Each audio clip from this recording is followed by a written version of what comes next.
Kuna uongo wa kutisha ambao umekuwa ukiambiwa kwa miaka mingi kuhusu shinikizo la damu. Ukweli ni huu: karibu nusu ya watu wazima, mamilioni ya watu, wana shinikizo la damu la juu. Na hapa kuna sehemu inayostua zaidi. Asilimia kubwa yao wanakunywa dawa kudhibiti hali hii, lakini dawa hizo hazidhibiti ugonjwa huo. Kila mwaka, mamia ya maelfu ya watu wanakufa kutokana na matatizo yanayohusiana na shinikizo la damu, licha ya kumeza vidonge vyao kwa uaminifu kila siku. Mimi ni daktari mpasuaji, na baada ya zaidi ya miaka 20 ya kufanya upasuaji wa moyo, naweza kukuambia kwa nini dawa hizi zinashindwa. Ni kwa sababu kile ulichoambiwa kuhusu shinikizo la damu hakijakamilika kimsingi. Umeambiwa kuwa shinikizo la damu ni swala la mabomba tu, kwamba kuna maji mengi sana kwenye mfumo wako wa mzunguko wa damu. Daktari wako anakuambia upunguze chumvi, umemeze dawa za kukufanya ukojoze ili kuondoa maji ya ziada. Kiasi cha maji kinapungua, vipimo vya shinikizo vinashuka, tatizo limetatuliwa, sivyo? Hapana, tatizo halijatatuliwa hata kidogo. Mfumo huo wote wa kufikiri ni wa kizamani. Mawazo ya kimatibabu ya miaka 50 iliyopita hayajakamilika, yanapotosha na yanawafanya mamilioni ya watu kuendelea kuwa wagonjwa licha ya kuwa na namba nzuri kwenye mashine zao za kupimia. Ukweli ni mgumu zaidi. Shinikizo la damu sio tatizo la wingi wa maji, ni tatizo la mabomba yenyewe. Mishipa yako haijajaa tu maji kupita kiasi, imeharibika, inaoza, imekuwa migumu, imepitia mabadiliko ya kimuundo katika kiwango cha seli ambayo hakuna dawa ya kuandikiwa na daktari inayoweza kurekebisha. Ninapofanya upasuaji na kufungua kifua cha mtu, ninaweza kuona uharibifu huu mara moja. Mshipa wenye afya una unyumbufu, unarudi nyuma kama mpira unapoukata. Lakini mshipa ulioathirika kutoka kwa mtu mwenye shinikizo la damu sugu, unahisi kama unakata mfupa. Ni mgumu, umejaa chokaa, haunyumbuliki. Ugumu huo ndio hasa maana ya shinikizo la damu, na dawa hazirekebishi ugumu huo. Zinachezea tu namba kwenye mashine yako ya kupimia, lakini hazirekebishi uharibifu wa kimsingi wa kimuundo. Fikiria hili. Ikiwa utaelewa na kufuata ninachokwenda kukueleza, hautaboresha tu afya yako ya sasa, bali utaokoa pesa nyingi ambazo ungepoteza hospitalini miaka ijayo kwa kutibu matatizo ya moyo na kiharusi. Hii ni elimu ya kuokoa maisha na pesa zako. Kabla sijaendelea na kukupa siri hizi 4 zilizofichwa, tafadhali bonyeza kitufe cha subscribe na uweke alama ya like. Hii inatusaidia kuwafikia wazee wengine wengi ambao wanateseka bila sababu. Fanya hivyo sasa ili tushinde vita hii pamoja. Asante. Sasa sikiliza kwa makini. Kufikia mwisho wa maelezo haya, utaelewa taratibu 4 zilizofichwa zinazotengeneza shinikizo la damu na hatua 4 kamili za kurudisha nyuma uharibifu huu katika kiwango cha seli. Hii ni biolojia ya seli na biokimia, lakini nitakueleza kwa lugha rahisi kabisa. Hebu tuanze kwa kuelewa shinikizo la damu ni nini hasa katika kiwango cha seli. Mishipa yako ni miundo hai ngumu sana, iliyoundwa na tabaka 3 tofauti. Tabaka la ndani kabisa, uso unaogusa moja kwa moja damu inayotiririka, unaitwa endothelium. Ni safu moja ya seli nyembamba kuliko karatasi ya tishu inayozunguka kila mshipa wa damu mwilini mwako. Tabaka hili ni muhimu sana. Sio tu kizuizi cha kimwili, bali ni organ hai inayozanisha kemikali zinazodhibiti mtiririko wa damu, kuzuia kuganda kusikofaa, kudhibiti uvimbe na kudumisha afya ya mshipa. Sasa hapa kuna siri. Endothelium yenyewe ina koti la kinga, safu ndogo sana inayoitwa glycocalyx. Fikiria kama lile uteute linalofanya samaki awe anateleza, au kama koti isiyo na kunata kwenye sufuria zako za kupikia. Koti hili limejengwa kutoka kwa molecule za sukari na protini, nyembamba sana, haionekani kwa macho, lakini ni moja ya miundo muhimu sana katika mfumo wako wa moyo na mishipa. Utafiti uliochapishwa mwaka 2007 ulithibitisha kwamba glycocalyx hufanya kazi kadhaa muhimu. Kwanza, inatengeneza uso laini usio na msugumo, ikiruhusu damu kutiririka bila upinzani. Pili, inazuia molekuli za uvimbe kufika na kushikamana na ukuta wa mshipa. 3, inahisi mabadiliko ya mtiririko wa damu na kuamuru endothelium kutoa gesi maalum inayoitwa oxide ya nitric, gesi inayofanya mishipa ibaki imetulia na kutanuka. Wakati glycocalyx yako inabaki kuwa nzima na yenye afya, mishipa yako inabaki nyumbufu na inafanya kazi vizuri. Lakini inapoharibika na kubunduka, kila kitu kinaanguka. Ni nini kinaharibu koti hili la thamani? Viwango vya juu vya sukari kwenye damu, uvimbe sugu mwilini, kuvutia sigara na msongo wa maswali. Vitu hivi vinabandua glycocalyx kama vile tia bziki inavyoyeyusha rangi ya ukuta. Mara inapotoweka, ukuta wa mshipa wako unakuwa wazi na hatarini. Molecules za uvimbe kutoka kwenye damu yako zinashikamana na ukuta, seli nyeupe za damu zinagandana hapo, na lehamu mbaya hupenyeza ndani ya tishu ya mshipa. Uchafu huanza kujengeka, endothelium inaacha kuzalisha oxide ya nitric ya kutosha, mishipa yako inajikunja na kupoteza nyumbufu, shinikizo la damu linapanda. Hii ndiyo sababu ya kwanza ya shinikizo la damu, uharibifu wa glycocalyx na endothelium. Na hapa ndipo kwenye hoja muhimu. Hakuna dawa ya shinikizo la damu inayorekebisha glycocalyx. Dawa za kuzuia ACE hazirekebishi, beta blockers hazirekebishi, calcium channel blockers hazirekebishi, na dawa za kukojoa hakika hazirekebishi. Zinasimamia tu namba ya shinikizo kwenye mashine yako ya kupimia, lakini uharibifu wa kimsingi unabaki bila kutibiwa. Kwa hiyo namba zako za shinikizo la damu zinaweza kuonekana zimedhibitiwa kwenye dawa, lakini mishipa yako bado imeharibika, bado iko hatarini, bado inaelekea kimya kimya kwenye kiharusi au mshtuko wa moyo. Hebu tuwe wa kweli hapa, na ninataka uandike maoni yako hapo chini. Je, kuna daktari yeyote aliyewahi kukuelewesha kuhusu hili koti la ndani ya mishipa yako, au wanakupa tu vidonge na kukuambia rudi baada ya mwezi mmoja? Niambie kwenye maoni, nataka kujua uzoefu wako.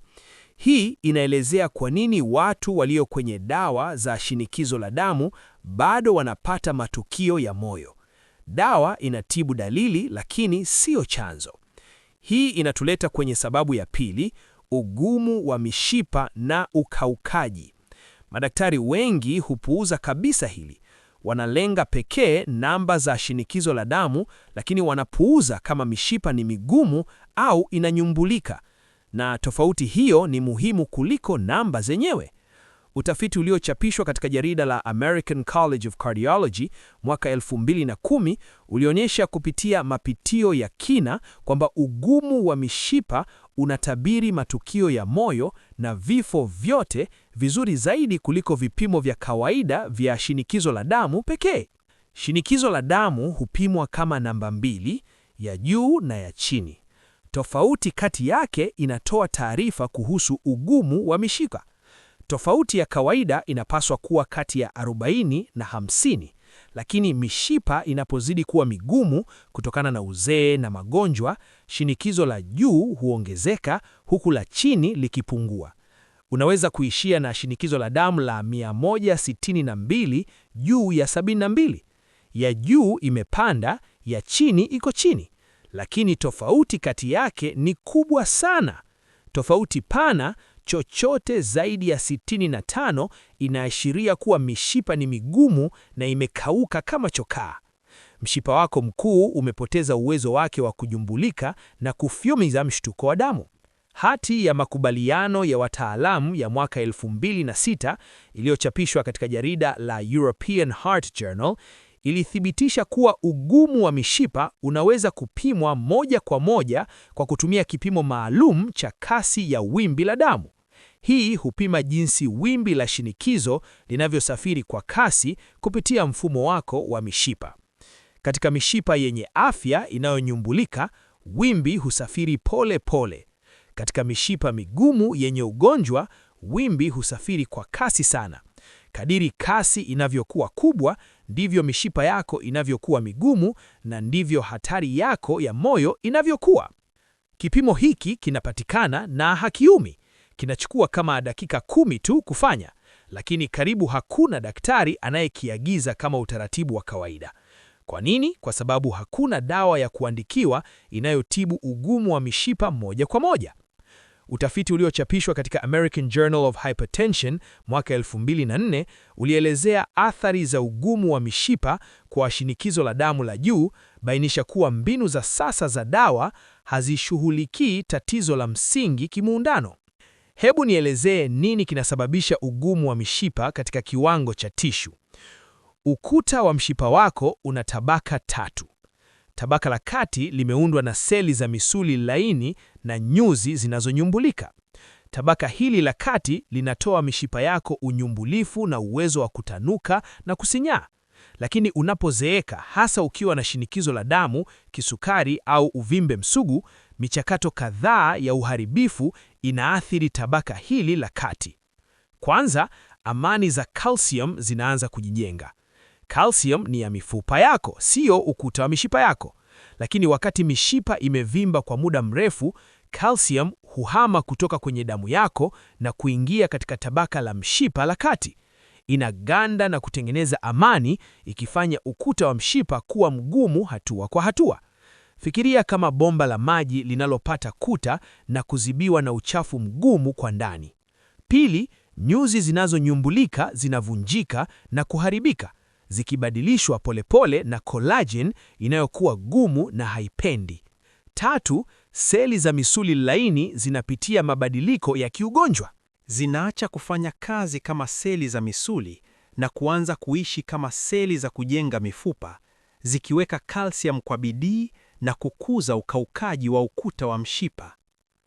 Mapitio ya kina yaliyochapishwa mwaka 2019 yalithibitisha kuwa mchakato huu ndio dereva mkuu wa ugumu wa mishipa na unaongeza hatari ya moyo kwa kiasi kikubwa. Kufikia wakati mtu anafika miaka 65 akiwa na shinikizo la damu lisilothibitishwa vizuri kwa miaka, mishipa yao inaweza kufanana na tishu za mifupa zaidi kuliko mishipa ya damu. Imekauka, ni migumu na hainyumbuliki.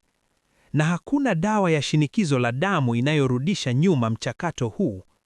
Dawa za ACE haziondoi amani za calcium kutoka kwenye kuta za mishipa.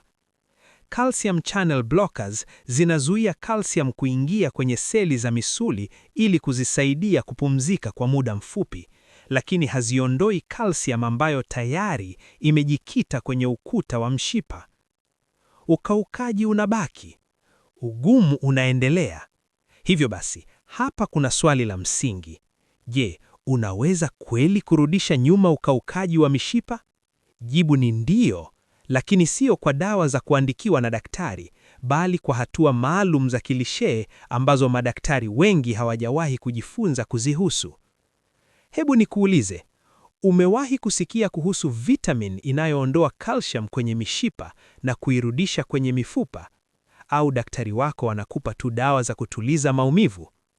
Tuambie hapo chini kwenye maoni. Je, umewahi kupewa ushauri wowote kuhusu kutoa chokaa kwenye mishipa yako? Hii ni elimu ambayo inafichwa, na ndiyo maana nipo hapa kuwapa ukweli. Sababu ya tatu ni ukosefu wa oksidi ya nitric. Hii ni gesi inayozalishwa na seli zako za endothelium, wale walinzi wa ndani tuliowazungumzia mwanzoni. Utafiti uliochapishwa katika European Heart Journal mwaka 2012 ulithibitisha kuwa oksidi ya nitric ni moja ya molekuli muhimu zaidi ya mawasiliano katika mfumo wako wa moyo.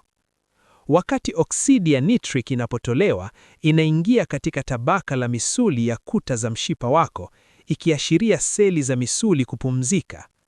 Mishipa yako inatanuka, damu inatiririka kwa urahisi zaidi, upinzani unapungua, shinikizo la damu linapungua.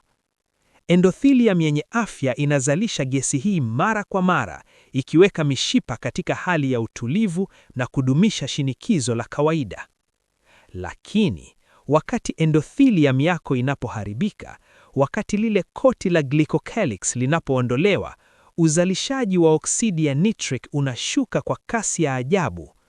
Mishipa yako haiwezi kupumzika vizuri, inabaki imebana, shinikizo la damu linapanda na kubaki juu.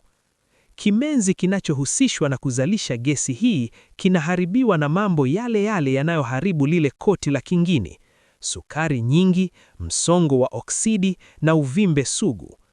Kimenzi hicho kinahitaji wasaidizi kadhaa ili kufanya kazi vizuri. Muhimu zaidi ni molekuli inayoitwa BH4. Wakati viwango vya BH4 viko sawa, gesi inazalishwa kwa ufanisi. Wakati BH4 inaisha, kimenzi kinakuwa kibovu, kikizalisha itikadi za bure zenye madhara badala ya gesi yenye faida. Ni kama gari linalotoa moshi mchafu badala ya kutembea. Pia, kimenzi hiki kinaamshwa na kile tunaita shear stress au msuguano wa damu inayotiririka juu ya usoni wa ndani wa mshipa. Wakati mtiririko wa damu unaongezeka, msuguano huamsha uzalishaji wa gesi hii. Hii ni sababu moja kwa nini mazoezi yanapunguza shinikizo la damu. Lakini sio mazoezi yote ni sawa kwa wazee. Nitakuambia mbinu maalum ambayo haihitaji kukimbia wala kuruka, inayofanya kazi ya ajabu. Uchanganuzi wa mwaka 2014 uliangalia jukumu la mazoezi ya kugana misuli bila kusoga kwenye kupunguza shinikizo la damu. Waligundua kuwa kushikilia kitu kwa nguvu kama kifaa cha mkono kwa 30% ya nguvu zako kwa dakika 2, kupumzika dakika 1 na kurudia mara 4 kunaweza kupunguza shinikizo la damu kwa pointi 8 hadi 12 baada ya wiki 8 tu. Mazoezi rahisi haya yanaweza kufanyika ukiwa umeketi sebuleni kwako.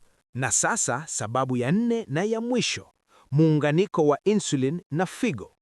Hii inaelezea kwa nini kupunguza kula chumvi hakufanyi kazi kwa watu wengi wenye shinikizo la damu. Figo zako zinadhibiti shinikizo la damu kwa kurekebisha usawa wa sodium mwilini, lakini mfumo huu unategemea kabisa uwezo wa figo zako kuitikia vizuri kile unachokula. Hapa kuna tatizo kubwa. Insulin inazuia uwezo wa figo kutoa sodium nje. Wakati viwango vya insulin viko juu sugu, figo zako zinashikilia chumvi hiyo bila kujali unakula kiasi gani au kidogo kiasi gani. Utafiti katika New England Journal of Medicine mwaka 1987 ulithibitisha kuwa upinzani wa insulin upo katika shinikizo la damu na unachangia pakubwa. Insulin inafanya kazi kwenye figo kwa njia kadhaa. Inaongeza ufyonzaji wa sodium kurudi kwenye damu badala ya kutoka kwenye mkojo. Pia inachochea mfumo wa neva unaosababisha figo zako kutoa homoni zinazozidi kubana mishipa. Karatasi muhimu ya mwaka 1991 ilithibitisha kuwa upinzani wa insulin ni ugonjwa wenye sura nyingi unaowajibika kwa shinikizo la damu, unene, mafuta mabaya na ugonjwa wa moyo. Hii ndiyo sababu watu wenye kisukari au wanaoelekea kupata kisukari karibu kila mara hupata shinikizo la damu. Insulin iliyozidi inafunga figo zao katika hali ya kushikilia chumvi. Na hapa ndipo watu wengi hawajui. Unaweza kuwa na upinzani mkubwa wa insulin bila kuwa na kisukari. Sukari yako ya kufunga inaweza kuwa ya kawaida kabisa, lakini viwango vyako vya insulin vinaweza kuwa juu sana, na insulin hiyo ndiyo inayoendesha shinikizo lako kimya kimya. Madaktari wengi hawapimi viwango vya insulin, wanapima sukari tu. Kama sukari ni nzuri, wanadhani insulin ni nzuri. Wanakosea sana. Sasa, nimekueleza matatizo. Nimekueleza jinsi mwili wako unavyoharibika kama nyumba isiyotunzwa. Lakini habari njema ni kwamba tunaweza kukarabati nyumba hii. Tunaweza kurudisha uhai kwenye mishipa yako. Hebu nikupe itifaki kamili ya hatua 4 ya kurekebisha taratibu hizi. Kama utafuata haya, utashangaa jinsi mwili wako unavyoweza kujiponya. Hatua ya kwanza ni kurudisha lile koti la kinga, glycocalyx. Kwanza kabisa, lazima uache kuliharibu. Waharibifu wakuu ni sukari iliyozidi na msongo wa oksidi. Kila wakati sukari yako ya damu inapopanda juu sana, inaharibu koti hilo. Hivyo hatua ya kwanza ni kutuliza sukari yako ya damu. Sio tu kuepuka kisukari, bali kuweka sukari yako chini. Kwa watu wengi, hii inamaanisha kupunguza vyakula vya wanga vilivyokobolewa sana. Sio kuondoa wanga wote, bali kuchagua wanga ambao haupandishi sukari ghafla. Vyakula halisi, mboga zisizo na wanga, kunde, matunda kiasi. Epuka sukari, mkate mweupe, wali mweupe, tambi na vitu vya kuoka. Hivi ni sumu kwa mishipa yako iliyozeeka. Pili, lazima utoe vifaa vya ujenzi ambavyo mwili wako unahitaji ili kujenga upya koti hilo. Glycocalyx imejengwa kutoka kwa molecule maalum. Vyanzo bora vya lishe ni maani. Ndiyo, maani. Utafiti umeonyesha misombo hii inarudisha unene wa glycocalyx na kuboresha utendaji wa mishipa. Tatu, unahitaji kupunguza msongo wa oxidin kwa kiasi kikubwa. Kinga bora zaidi kwa afya ya mishipa inatoka kwa mboga na matunda yenye rangi nyingi: beri, mboga za majani yenye rangi giza, viazi vyekundu, chokoleti tano. Vyakula hivi vina misombo inayoua sumu kabla hazijaharibu mishipa yako. Fikiria mzee wa miaka 71 mwenye shinikizo la damu kwa miaka 13 anayetumia dawa 2, shinikizo lake bado liko juu kidogo. Vipimo vya maabara vilionyesha uharibifu wa mishipa. Akaanza utaratibu huu. Akaondoa wanga wote uliosindikizwa, akaongeza virutubisho maalum, akaongeza vyakula vyenye rangi nyingi kama beri na mboga za majani kila siku. Baada ya wiki 12 tu, vipimo vilionyesha uboresho mkubwa.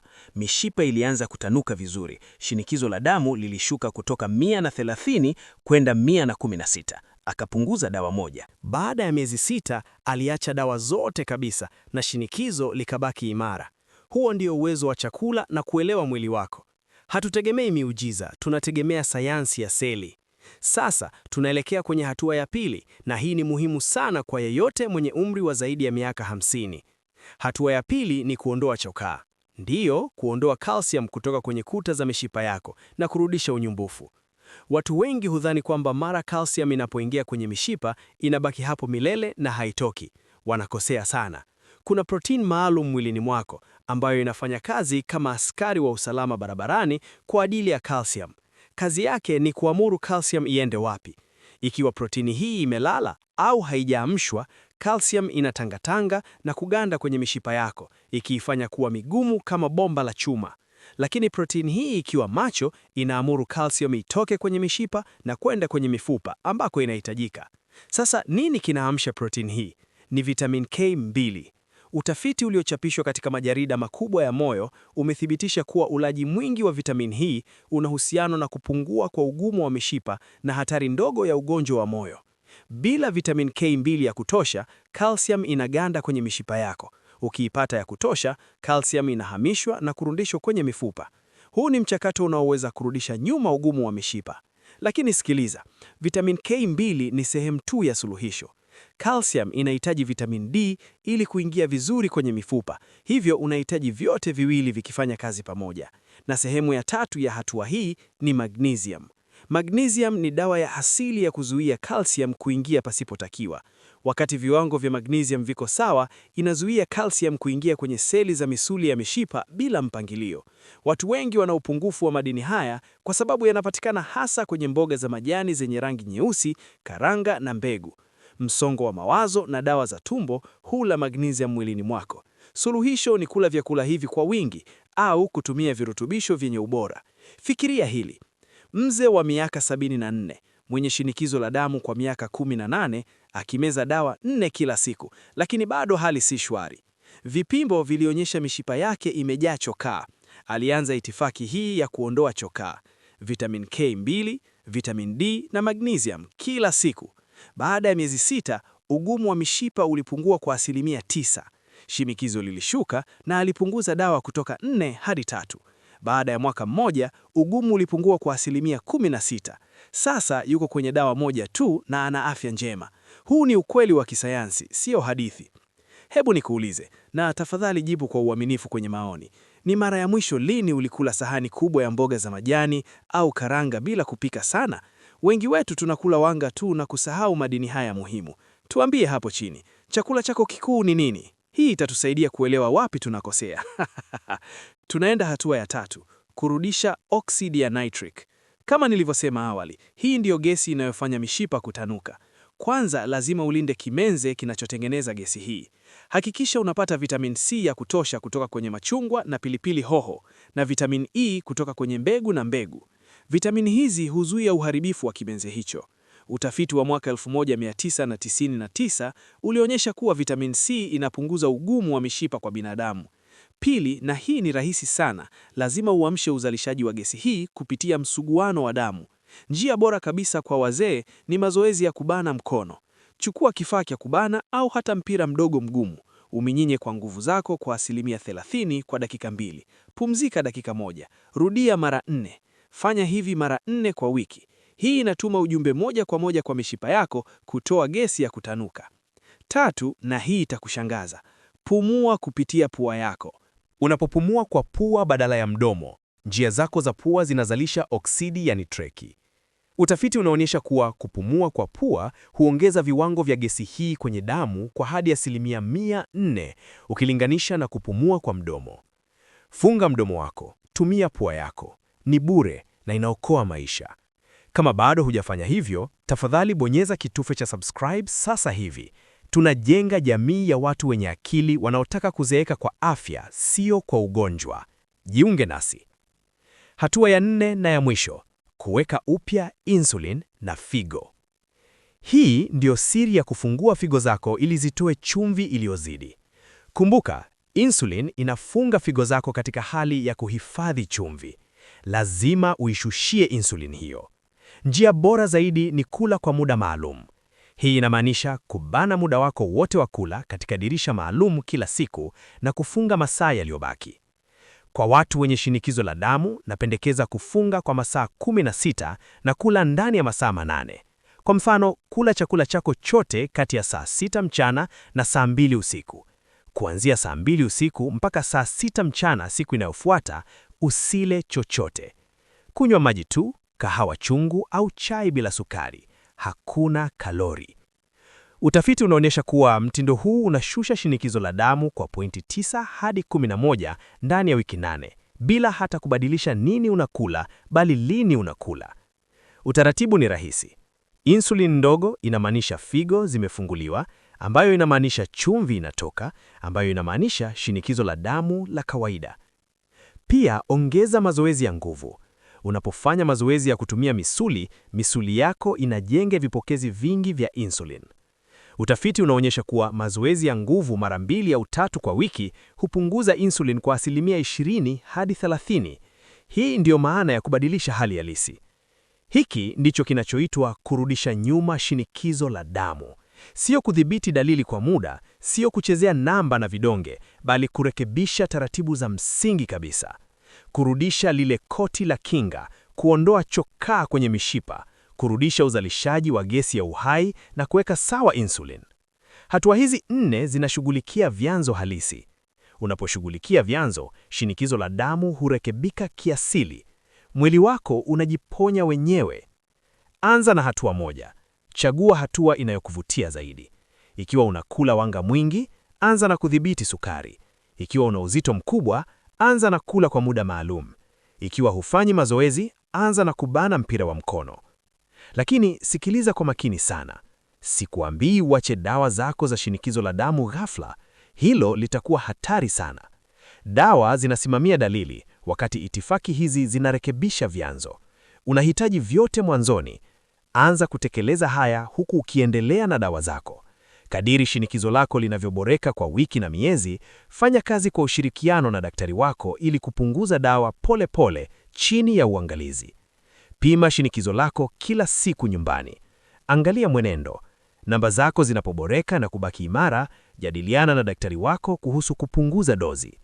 Usiache dawa ghafla peke yako. Lakini pia usikubali imani kwamba utahitaji dawa maisha yako yote. Tiba ya kawaida haijui jinsi ya kurudisha uharibu wa mishipa. Wanajua tu jinsi ya kudhibiti namba kwa muda. Lakini wewe sasa unajua tofauti. Unaelewa kuhusu koti la glycolics, chokaa kwenye mishipa, oksidi ya nitriki na uhusiano wa insulin na figo. Unaelewa mbinu, na unapoelewa mbinu unaweza kuzirekebisha. Hii ndiyo tofauti kati ya kudhibiti na kurudisha nyuma. Kudhibiti ni vidonge vya maisha. Kurudisha nyuma ni ukarabati wa msingi katika kiwango cha seli.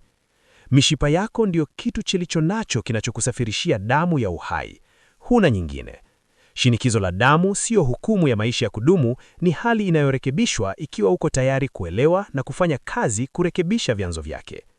Habari hii inaweza kuokoa wewe na wapendwa wako. Usiwe mmoja wa wale wanaokufa kwa matatizo yanayozuilika. Tumia habari hii. Anza leo. Chaguo ni lako kabisa. Chagua kupona badala ya kudhibiti tu. Asante kwa kusikiliza, na tafadhali sambaza ujumbe huu kwa wazee wengine. Inaweza kuokoa maisha yao.